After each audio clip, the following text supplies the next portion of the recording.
বিছান নিলেই বা ফ্যান চললে দেখবেন ঘুমাতে ইচ্ছা করে নাকি? হ্যাঁ, ঘুমিয়ে যায়। আবার মসজিদে দেখবেন জুম্মার দিনে বসে আছে তো বিন্দাস ঘুমাচ্ছে, এদিকে ইমাম সাহেব খুতবা দিচ্ছে, জি এদিকে ইমাম সাহেব খুতবা পড়ছে ঘুমাচ্ছে, এদিকে আল্লাহু আকবার আল্লাহু আকবার আশহাদু আল্লা ইলাহা ইল্লাল্লাহ একামত চলছে, হ্যাঁ একামত চলে, হাইয়া আলাস সালাহ সবাই দাঁড়িয়ে গেছে, ও লাখ ব্যক্তি আছে, মুসল্লি আছে না নাই? আছে দেখতে, এইটা স্যার উঠেন, ও ঠিক আছে। আমাদের তো এখন একামত পাইকারি হার হয়, আল্লাহু আকবার আল্লাহু আকবার আল্লাহু আকবার আল্লাহু আকবার আশহাদু আল্লা ইলাহা ইল্লাল্লাহ কাদ কিয়ামতের সালাত কাদ কিয়ামতের সালাত। আরে বাপ রে, ওই আমার পাকা মুসল্লি, জি কদ কিয়ামতিস সালাত আল্লাহু আকবার আল্লাহু আকবার। আপনার একামত যে দ্রুত বেগে দিতে হবে এরকম কোনো ইতিহাসে লেখা নাই, শরীয়তে লেখা নাই যে আযান হবে ধীরে আর একামত হবে জোরে, এইরকম নাই। একামতটা এমন ভাবে দাও যাতে শুদ্ধ ভাবে হয়, আল্লাহু আকবার আল্লাহু আকবার আল্লাহু আকবার আল্লাহু আকবার আশহাদু আল্লা ইলাহা ইল্লাল্লাহ আশহাদু আল্লা ইলাহা ইল্লাল্লাহ। এর মধ্যে কোন তুতুরা আইল এদিক ওদিক কিছু আছে নাই। কাদ কিয়ামতের সালাত কাদ কিয়ামতের সালাত এরকম যেন করেন না, তাহলে একামত হবে না, কিয়ামতে আপনাকে জবাব দিতে হবে। আপনি ভাবছেন একামত আমার শুদ্ধ হলে কিয়ামতের দিন ধরা পড়ে যাবে, অতএব খুব সাবধান হয়ে যান। পেরেশানির মধ্যে থাকলে যদি শীতল জায়গা পাওয়া যায় দেখবেন অনেকের ঘুম চলে আসে। আমার হালিমা চোখটা বন্ধ করেছে, অমনি যেন বাবা ঘুম চলে এসেছে। আর বাচ্চা ছেলে আমার নবীজি 5.5 বছরের সন্তান, দেখবেন বাচ্চাদের দিনের বেলায় ঘুম আসে না, তাদের মন চায় সবসময় খেলি, সবসময় খেলাধুলা করি। এবার আমার নবীজির মনে একটা প্রশ্ন জাগলো, আল্লাহ গো এই জায়গায় বাড়ি নাই ঘর নাই, একটা মাত্র ঘর, যেই ঘরে মানুষ নাই, দরওয়াজাটা বন্ধ, আল্লাহ এই ঘরের মধ্যে কি আছে আমি নবী দেখতে চাই। নবী আমার গুটি গুটি পায়ে দরওয়াজা যেমনই আপনারা ঠেলেছে আর যেমনই দরওয়াজাটা খুলেছে, অমনি যেন ওই ঘরে মূর্তি ছিল, সমস্ত মূর্তিগুলো আমার নবীর পদতলে মুখ থুবড়ে পড়েছে। জোরে বলেন সুবহানাল্লাহ। নবী আমার দণ্ডায়মান হয়ে আছে, হঠাৎ করে দেখছে একজন পুরোহিত একজন পূজারী বের হয়ে আসলো। আসার পরে নবীকে বললো, বাবা রে আজকের মূর্তিগুলো তুমি কেন ভেঙেছো? নবী আমার বললো, না না না আমি এত বড় মূর্তি ভাঙতে পারি না, কারণ আমি হলাম ছোট্ট ছেলে, আর কত বড় মূর্তি আমি কেমন করে ভাঙবো? মূর্তিগুলো নিজে নিজে ভেঙে আমার পায়ের তলে পড়েছে। ওই পুরোহিত বললো, না আজকে তুমি ভাঙো না, এটা আমি বুঝতে পারছি, কারণ তুমি বাচ্চা ছেলে। আজকে গ্রামের মানুষ যখন এসে জিজ্ঞাসা করবে আমি জবাব দিতে পারবো না, অতএব তোমাকে আমি বন্ধ করে রাখলাম, আমি তোমার নাম গ্রামের মানুষকে দিয়ে দিব। অনেক মানুষ আছে দেখবেন বাবা দোষ না করেও কথা শুনতে হয়েছে, দোষ না করেও দোষ ঘাড়ে নিতে হয়েছে, হয়নি? এরকম অনেক আছে যে আপনি দোষ করেননি কিন্তু ওই দোষটা আপনার ঘাড়ে অটোমেটিক চেপে গেছে। নবীজিকে আমার ঘরের মধ্যে বন্দী করে রাখলেন। এবার ওই পুরোহিত চিন্তা করলো সন্ধ্যাবেলায় সবাই পুজো দিতে আসবে, আর তখন এই বাচ্চাকে আমি দেখা দিব। হালিমা কিছুক্ষণ পরে চট করে ঘুমটা ভেঙেছে, ডান দিকে হাত দেয় নবী নাই, বাম দিকে হাত দেয় নবী নাই, সামনে তাকায় দেখে নবী নাই, পিছনে তাকায় দেখে নবী নাই। হালিমা বলে, আল্লাহ গো এই বাচ্চা ছেলে কোথায় গেল, এখন কোথায় খুঁজবো? সারা মরুভূমিতে দেখা যায় না। গুটি গুটি পায়ে ঘরের মধ্যে গেলেন। যাওয়ার পরে হালিমা বলতেছে, ও পুরোহিত একটা কি বাচ্চা ছেলে দেখেছ? নুরানিময় চেহারা, চঞ্চলে চেহারা, উজ্জ্বলময় চেহারা। ওই ছেলেটির চেহারার সঙ্গে অপর কোন ছেলের চেহারার মিল খাবে না, এরকম কোন বাচ্চা কি দেখেছ?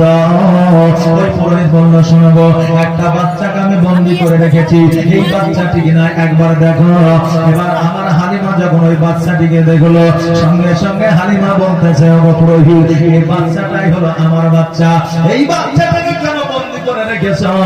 পুরোহিত বলল, এই মূর্তি পূজাগুলো ভেঙেছে। আমার হালিমা বলল, না না না এই বাচ্চা এই পুজোগুলো ভাঙতে পারে না। আমার নবীজিকে জিজ্ঞাসা করলো, বাবা তুমি কি মূর্তিগুলো ভেঙেছ? বলে, না না না আমি মূর্তিগুলো ভাঙি না।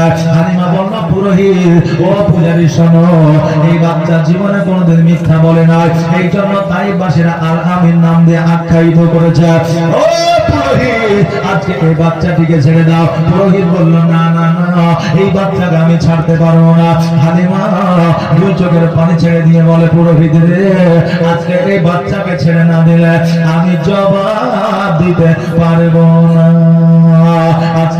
বাচ্চাটিকে আমি লালন পালন করতে আসি, আব্দুল মুত্তালিবকে আমি কি জবাব দিব? সঙ্গে সঙ্গে পুরোহিত বলতেছে, হালিমা আজকে যে নামখানা তুমি বললে কি নাম? বলে আব্দুল মুত্তালিব। বলে আব্দুল মুত্তালিবের বাচ্চাটির কে হয়? বলে দাদু। বলে তবে এর বাবার বাপের নাম কি? আব্দুল্লাহ। বলে হ্যাঁ। বলে মায়ের নাম কি? আমিনা। বলে হ্যাঁ। বলে এই বাচ্চাটির নাম কি? মুহাম্মদ। বলে হ্যাঁ। সঙ্গে সঙ্গে আমার নবীজির পদতলে লুটাইয়া পড়েছে। বলে হুজুর গো, আমাকে দয়া করে আপনি ক্ষমা করে দিবেন, আমার দ্বারা বড় বেয়াদবি হয়ে গেছে। হালিমা অবাক হয়ে গেলেন। পুরোহিত বলে, পূজারী আজকে নবীর পদতলে পড়েছো, কারণটা কি? পুরোহিত বলল, শোনো রে হালিমা, আমি তাওরাত ইনজিল জবুরে পড়েছিলাম, আখেরি পয়গম্বর জগতের মধ্যে আসবে, এই মন্দিরে একদিন প্রবেশ করবে, সমস্ত মূর্তি পূজাগুলো ভেঙে পড়বে। আমি তাওরাত ইনজিলে পড়েছিলাম, আর পড়ার পরে আমি এই জায়গাতে পুরোহিত হিসাবে উপস্থিত হয়েছি। আসলে পূজা করার উদ্দেশ্যে নয়, আসল উদ্দেশ্য হলো নবীর হাতে হাত দিয়া মুসলমান হয়ে যাওয়া। জোরে বলেন সুবহানাল্লাহ। নারে তাকবীর, নারে তাকবীর, নারে রিসালাত, সিরাতে মুস্তাফা। সুবহানাল্লাহ। আজকে নবী তো কালমা প্রচার করে না, আজকে তো নবী যে কালমার দাওয়াত দেয় না। ওই পুরোহিত বলল, হুজুর গো, আজকে দয়া করে আপনার কালেমাটা পড়ে আনে। কেন না? আজকে আপনি যদি কালেমাটা না পড়ে আনে, আপনি যদি ইসলামের প্রচার করেন, সেই দিন আস্তে আস্তে আমি ইন্তেকাল করে যাব। অতএব আমি বেঈমান হয়ে মারা যেতে চাই না, আমি কাফের হয়ে মারা যেতে চাই না, আমি মুসলমান হয়ে মারা যেতে চাই। অতএব নবী গো, আপনার কালেমা খানে আপনি আমাকে পড়ে আনে। 5.5 বছর বয়সে আমার নবীজি কালেমা পড়িয়েছিলেন, লা ইলাহা ইল্লাল্লাহু মুহাম্মাদুর রাসূলুল্লাহ সাল্লাল্লাহু তাআলা আলাইহি ওয়াসাল্লাম। আর কিছু আপনার জেনারেল ডাক্তার, মাস্টার, উকিল, হাকিম আছে যারা বলে 40 বছর নবী নবুয়ত লাভ করেছিল, তখন ইসলামের প্রচার করেছিল। বলে কি বলেন? হ্যাঁ, তখন ইসলামের প্রচার করেছিল। হ্যাঁ বাবাজি ভাইরা, শুনে নাও, 40 বছর বয়সে আমার নবীজি প্রকাশ্যে ইসলামের প্রচার ও প্রসার করার হুকুম পেয়েছিল। আর আমার নবীজি তখন থেকে নবী হয় না, নবী আখের থেকে, আব্বাল থেকে আখের পর্যন্ত নবী ছিলেন। জোরে বলেন সুবহানাল্লাহ। ও বাবাজি ভাইরা, আমার নবীজি বললেন, পুরোহিত আর দেরি নয়, দেরি নয়, এসে এসে নবীর কালেমাটা পড়ে দাও, লা ইলাহা ইল্লাল্লাহ। বলো লা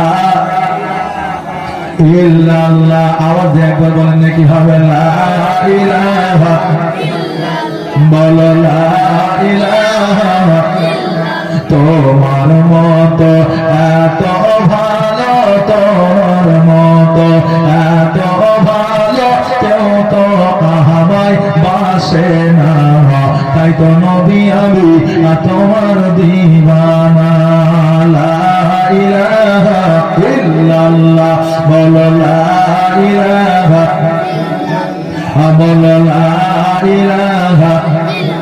ও কি শুনেছো কিতাবের লেখা, নবী ছাড়াই আমার জীবন থাকা গো। ও কি শুনেছো কিতাবের লেখা, নবী ছাড়াই আমার জীবন থাকা গো। নবীজিকে ভালো না বাসিলে, নবীজিকে ভালো না বাসিলে আল্লাহ পাওয়া যাবে না, তাই তো নবী আমি তোমার দিওয়ানা। তোমার মতো এত ভালো, তোমার মতো এত ভালো কেউ তো আমায় বাসে না, তাই তো নবী আমি তোমার দিওয়ানা। বলো লা ইলাহা, বলো লা ইলাহা ইল্লাল্লাহ। বলো লা ইলাহা ইল্লাল্লাহ। বলো লা ইলাহা ইল্লাল্লাহ। আল্লাহ নবী, নূরে নবী গো, আপনি নবী আমার জীবনের জীবন। বলো লা ইলাহা, লা ইলাহা মুহাম্মদ রাসূলুল্লাহ সাল্লাল্লাহু তাআলা আলাইহি ওয়াসাল্লাম। ও ভাইরা, আমার নবীজি সেই 5.5 বছর বা 5.5 বছর বয়সে ইসলাম আপনার গ্রহণ করলেন একজন বান্দাকে। এবার আমার হযরত নবী পাক সাল্লাল্লাহু তাআলা আলাইহি ওয়াসাল্লাম মা হালিমার হাতখানা ধরে মক্কায় প্রবেশ করলেন। মক্কায় প্রবেশ করার পরে আমার নবীজি আব্দুল মুত্তালিবকে জড়ায়া ধরলেন। আব্দুল মুত্তালিব নবীজির কপালে চুম্বন করলেন। মায়ের কাছে গেলে মাকে জড়ায়া ধরলেন। মা অঝরে কান্না করলেন। আমার নবীজি মাকে দেখিয়া কান্না করলেন। আর হালিমা আমিনাকে বলল, বোন রে, আজকে তোমার বেটাকে তোমার কাছে রেখে গেলাম, যদি কোনো অসুবিধা হয় আমাকে জানাবে, প্রয়োজন হলে আবার নবীকে আমি নিয়ে যাব, পুনরায় লালন পালন করবো। জোরে বলেন সুবহানাল্লাহ। কারণ যে জিনিস একবার স্বাদ পেয়ে যায় ওই স্বাদ কি আর ভোলা যায়? মানুষ দেখবেন যে জায়গায় উপকার পাবে ওই জায়গাতে বারবারই যাবে না। তো নবীজি গেছে হালিমার বাড়িতে, উপকার পেয়েছে, বরকত পেয়েছে নবীজির ওসিলায়। আজকে হালিমার বাড়িতে আল্লাহ রহমত বর্ষিত করেছে।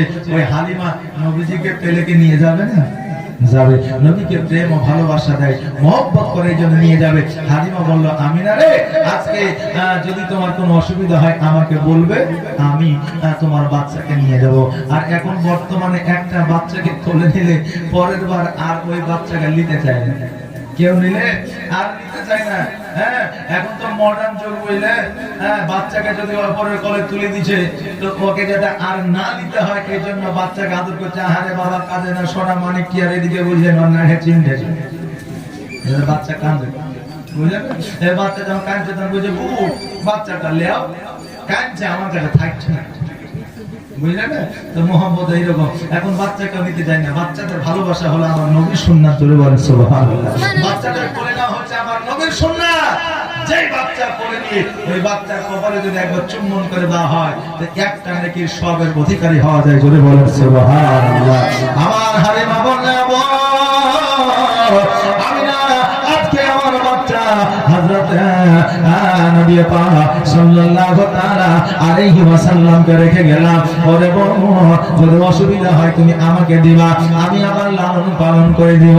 ও বাবা রে, ভাইরা আমার মায়েরা, আমিনা বলল, বোন হালিমা, যাও যাও বাড়ির দিকে যাও, আমার অসুবিধা হলে তোমাকে আমি জানাইবো, অসুবিধা থাকলে আমি তোমাকে বলবো। বোন রে, আর দেরি করিও না, দেরি করিও না, আবার হয়তো সন্ধ্যা লেগে যাবে। আর যদি না যাও আজকে থেকে যাও, আগামী কালকে তুমি আরাম করে যাবে।